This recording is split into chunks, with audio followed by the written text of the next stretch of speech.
Hello guys, चला तर आज आपण बनवणार आहोत भिंगरी, जे की लहानपणी आपण सर्वजण बनवत होतो।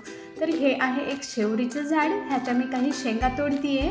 ह्या शेंगा तोडून आपल्याला काय करायचे, काट्याचं झाड ते दिसतं ना, त्याची थोडी एक दोन काटे तोडायची, बट ते हळू तोडायची बरं का, कारण हा काटा एकदा घुसला की खूप त्रास होतो सो मग हा काटा असं एकमेकांना चिटकलेला आहे, तर मी त्याला सेपरेट करते, कारण ते दोन काट्यांनी आपण दोन भिंगऱ्या बनवू शकतो।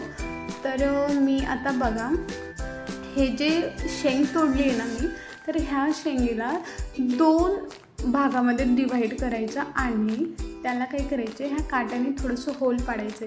बट मी होल पाडले बट ते नाही जमलं, त्यामुळे मला ते टाकून द्यावी लागली।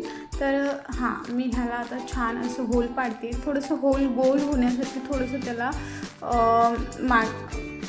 हे करायचं, फिरवायचं।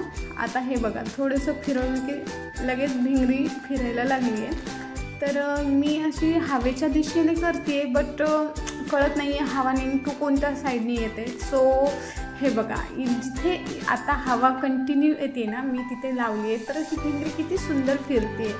माझं बघून माझ्यासोबत वैशूनीसुद्धा ट्रायल मारला आणि तिची पण भिंगरी छान फिरायला लागली आहे। ही बघा, आदू आली आहे, आमचं बघून आदू पण आली आहे। तिला पण वाटत होतं की आम्ही तिच्या हातात द्यावे, पण हातामध्ये काटा असल्यामुळे मी तिला नाही दिलं। मला वाटलं ती मागेल म्हणून तिला मी थोडंसं रागवलं, तर हे बघा ती काय करते, पप्पी द्यायला लागली आहे। ती म्हणजे ह्या लहान मुलांच्या ह्या छान गोड गोड गोष्टी असतात, त्या खूप छान वाटतात। तर तिने वैशूला पप्पी दिली आहे आणि हे बघा, इकडे सनसेट होतो आहे, मी सनसेट पण दाखवते तुम्हाला। आणि इथे सगळ्याजण बसल्यात, माझ्या फ्रेंड्स। सो हे बघा, हा किती छान फिरत आहे आणि खरंच प्रत्येकाने लहानपणच्या आठवणी जाग्या करायला पाहिजे। प्रत्येकामध्ये बालपण असतं, तर बालपण जगायला पाहिजे असं मला वाटतं। सो गाईज, हॅपी राहा, मस्त राहा, थँक्यू।